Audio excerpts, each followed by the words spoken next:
Tay, mga lolo't lola ko, batang Maynila, napapansin nyo ba parang dumudugyot ulit itong Maynila? Talaga? Napapansin nyo? Baka ako lang nakakapansin. Napapansin nyo? Subukan nilang padaanin yung truck ng basura rito. Eh, ang pinadala sa atin panghakot ng buhangin. Hindi magkasya rito sa oblo. Kaya nahihirapan yung mga matatanda.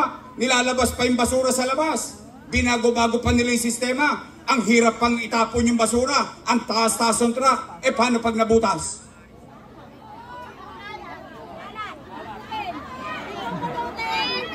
Patay na.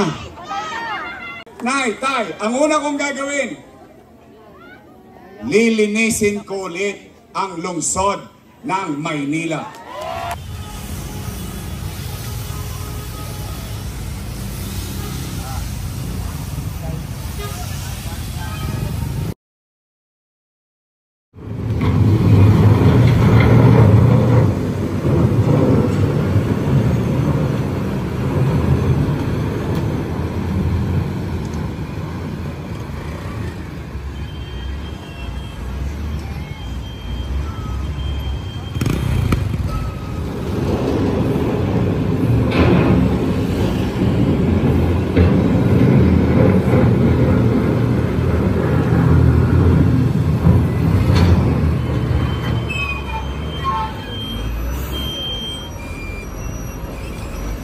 Okay, so andito tayo ngayon sa Divisoria, araw ng Biyernes.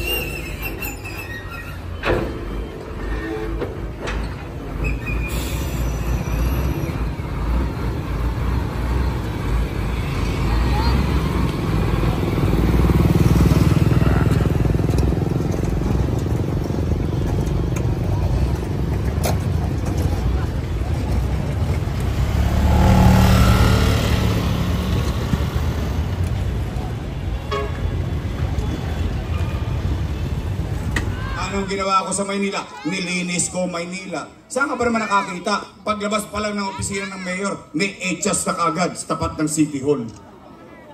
Inayos ko Maynila. Nilinis ko Maynila.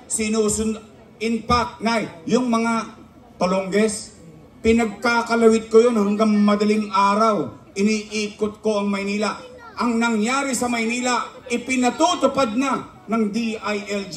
It became national policy na yung paglilinis, pagsasaayos sa Maynila, ipinatutupad sa buong bansa. Lumilipad na tayo, umaangat na tayo, bigla tayong nabundol. Boom! Panis. Ayan, so halos paubos na, no, yung mga basura dito.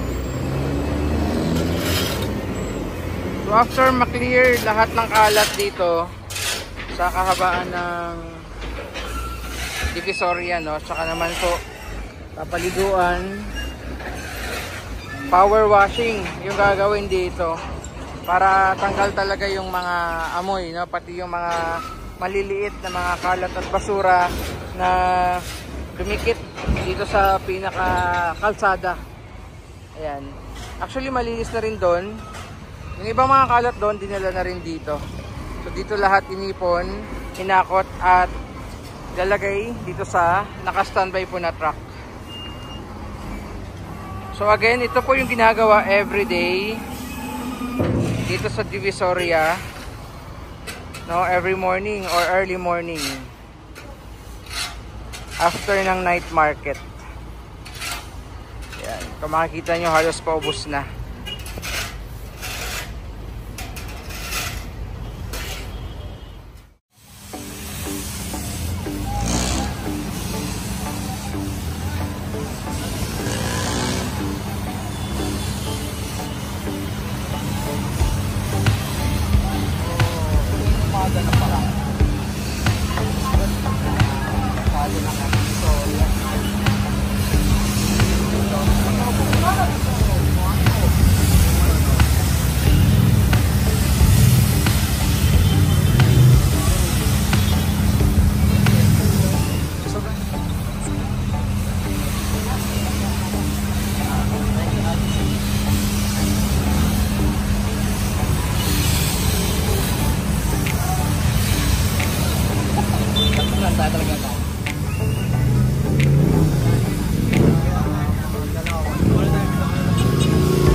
Nay, tay, mga lolo't lola ko at batang Maynila, napapansin nyo ba parang dumudugyot ulit itong Maynila? Talaga? Napapansin nyo? Baka ako lang nakakapansin. Napapansin nyo? Subukan nilang padaanin yung truck ng basura rito. Eh, ang pinadala sa atin panghakot ng buhangin. Hindi magkasya rito sa oblo.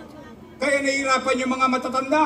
Nilalabas pa yung basura sa labas. Binago-bago pa nila yung sistema. Ang hirap pang itapon yung basura. Ang taas-taas ng truck. Eh, paano pag nabutas?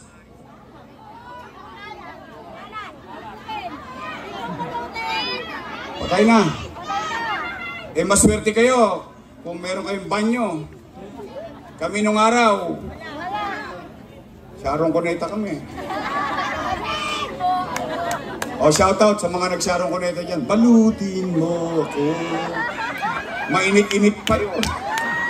Lalagay mo doon sa plastic lapo, pinabila mo ng tamban, saka tulingan. O, ano gagawin mo? Anyanga mo.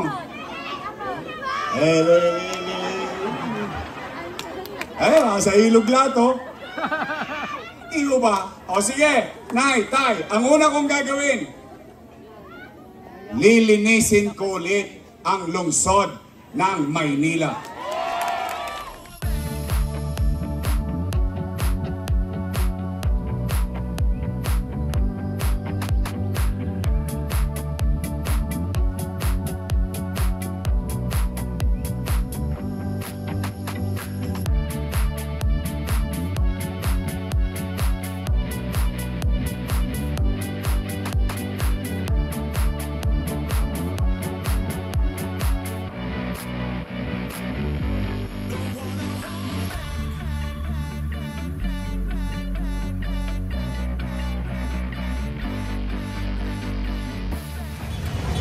So dito pala nag-start yung hakutan sa may Binondo side. So dito yung heavy equipment and yung naka-standby na truck. Actually puno na rin yung truck nila dito oh. Mapupuno na. So yung nadaanan natin kanina, yung mga kalat, yun yung hahakutin dito.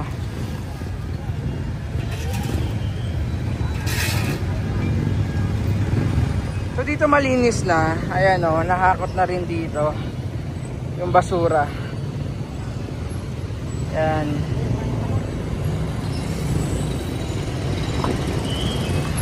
Ito yung truck. So yun nga, sabi ko nga medyo, yun nga yung medyo nagkakaantala lang kasi ang dami na sasakyan no? Ganitong oras pala dito sa Divisoria. 7 AM.